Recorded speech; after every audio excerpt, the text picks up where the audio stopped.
Hi అండి, అందరికీ నమస్కారం అండి. ఫ్రెండ్స్, మనకి ఇప్పుడిప్పుడే మరొక బ్రేకింగ్ న్యూస్ అప్డేట్ అయితే రావడం జరిగిందండి. అది కూడా వైఎస్ జగన్కి భారీ ఊరట అంటూ ఇప్పుడే మనకు ఒక లేటెస్ట్ అప్డేట్ అయితే వచ్చిందండి.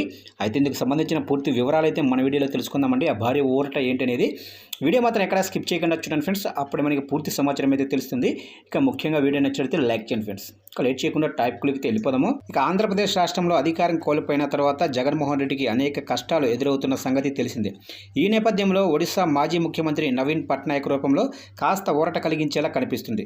తాజాగా నవీన్ పట్నాయక్ తీసుకున్న నిర్ణయంతో బీజేపీ అలాగే జగన్మోహన్ రెడ్డి మళ్లీ కలిసే అవకాశాలు స్పష్టంగా కనిపిస్తున్నాయి.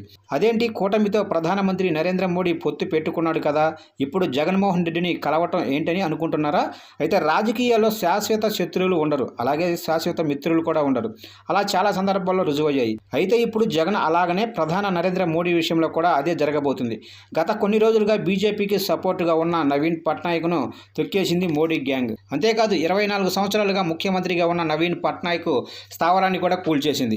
అక్కడితో ఆగకుండా ఒడిశాలో ప్రభుత్వం కూడా ఏర్పాటు చేసింది బీజేపీ. దీంతో రియలైజ్ అయిన నవీన్ పట్నాయక్ వెంటనే బీజేపీకి వ్యతిరేకంగా పోరాటం చేయాలని అనుకుంటున్నారట. బీజేపీని దెబ్బకొట్టడం కోసం రాజ్యసభను ఎంచుకున్నారట నవీన్ పట్నాయక్.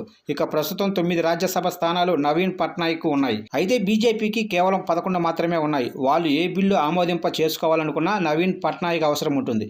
ఇకపై నవీన్ పట్నాయక్ బీజేపీకి దూరంగా ఉండాలని డిసైడ్ అయ్యారట. ఇక వైసీపీకి 11 రాజ్యసభ స్థానాలు ఉన్నాయి. కాబట్టి 2026 వరకు వైసీపీతో దోస్తానా చేసుకునేందుకు మోడీ సిద్ధమవుతున్నారట. 2026 తర్వాత బీజేపీ అలాగే తెలుగుదేశం పార్టీకి రాజ్యసభ స్థానాలు పెరిగే ఛాన్స్ ఉంది.